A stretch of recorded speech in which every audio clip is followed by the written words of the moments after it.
melanjutkan dari Hakim-Hakim pasal 17. Persilahkan. Hakim-Hakim pasal 17. Ada seorang dari pegunungan Efraim, Mika namanya.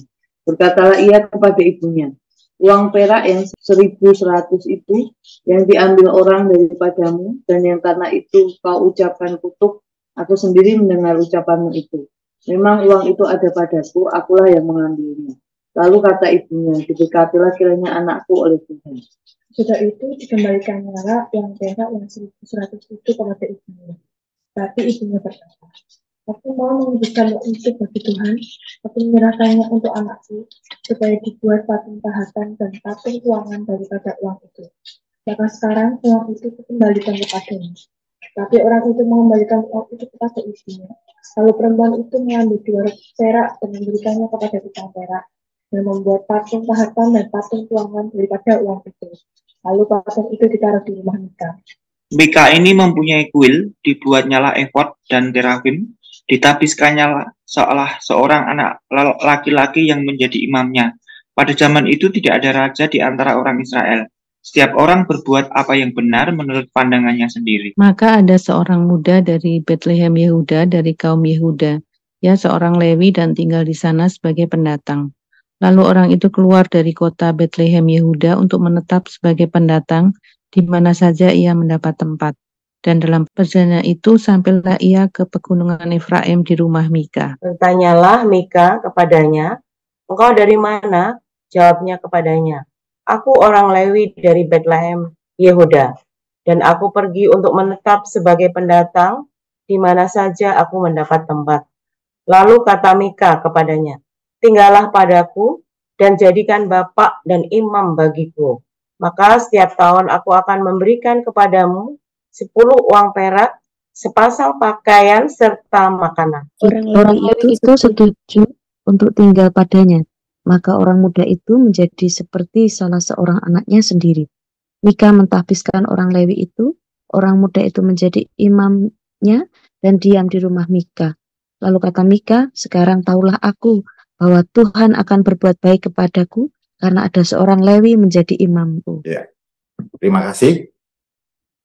Pada perikop ini kita bisa melihat pada ayat 1-3 itu terjadi suatu pencurian dan pengakuan daripada Mika. Nah, pada pasal 17 ini menggambarkan bahwa situasi pada waktu itu adalah kekacauan yang terjadi bangsa Israel karena tidak ada raja, mereka krisis moralitas dan spiritual. Sehingga adanya kekacauan moral saat itu, di mana perbuatan jauh dari kebenaran, adanya konflik keluarga, sehingga terjadi pencurian uang. Nah, ini adalah titik awal terjadinya penyimpangan hukum Allah, ketidaktaatan, hal kejujuran di dalam keluarga. Pengakuan Mika karena mempertimbangkan dampak kutukan ibunya. Kemudian ayat 4-6 itu adalah pembuatan berhala. Setelah pencurian, mengembalikan uang pada ibunya, maka membuat patung pahatan dari perak ditaruh di rumah Mika. Mika mempunyai kuil, ya. Kemudian membuat efod, mentahbiskan anaknya sebagai imam. Gambaran ketidaksetiaan pada hukum Allah. Ini terjadi kekacauan moral dan spiritual. Karena orang Israel pada saat itu berbuat apa yang benar menurut pandangannya sendiri. Ini sudah menyimpang dari proses pentahbisan imam. Karena apa? Mereka menganggap jalan itu adalah benar menurut pendapatnya.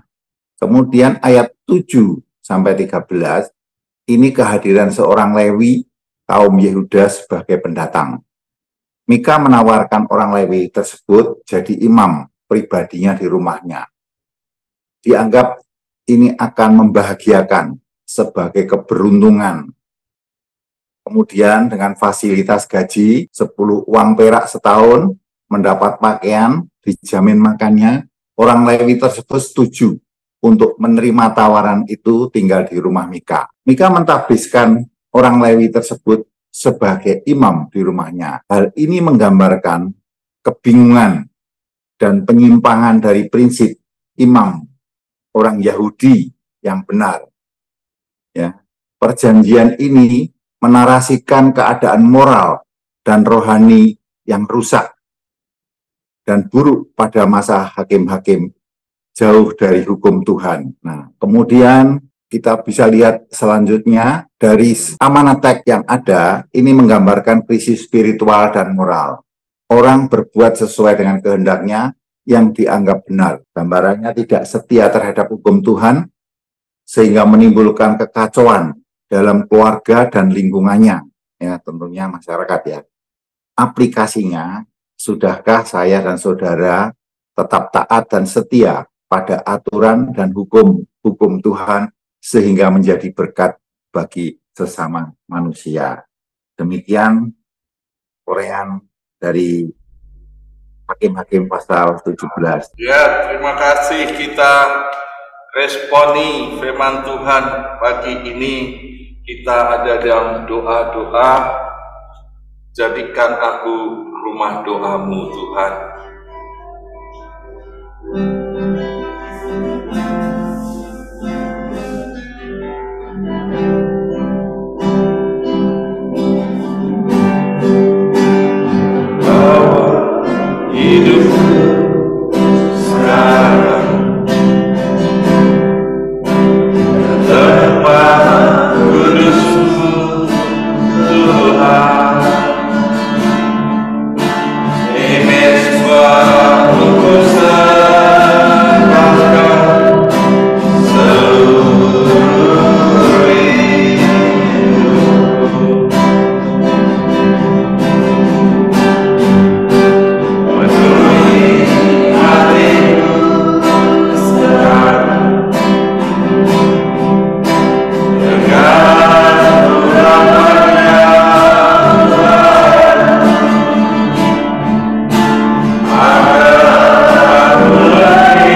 hidup dalam ketaatan, hidup dalam moralitas yang benar, yang menyembah Tuhan satu-satunya, tidak kacau, yang tidak menuruti keinginan sendiri-sendiri, tapi keinginan Tuhan. Dan biarlah Tuhan Roh Kudus beri kepekaan kepada kami, supaya kami dipimpin oleh Roh Kudus dan taat setiap saat. Tuhan berkati semuanya dengan limpahnya, supaya kami terus jadi berkat melalui keluarga, pekerjaan, pelayanan, studi, setiap hidup kami, langkah hidup kami jadi berkat bagi banyak orang. Injil Yesus diberitakan, dikenalkan Sang Juru Selamat Yesus Kristus.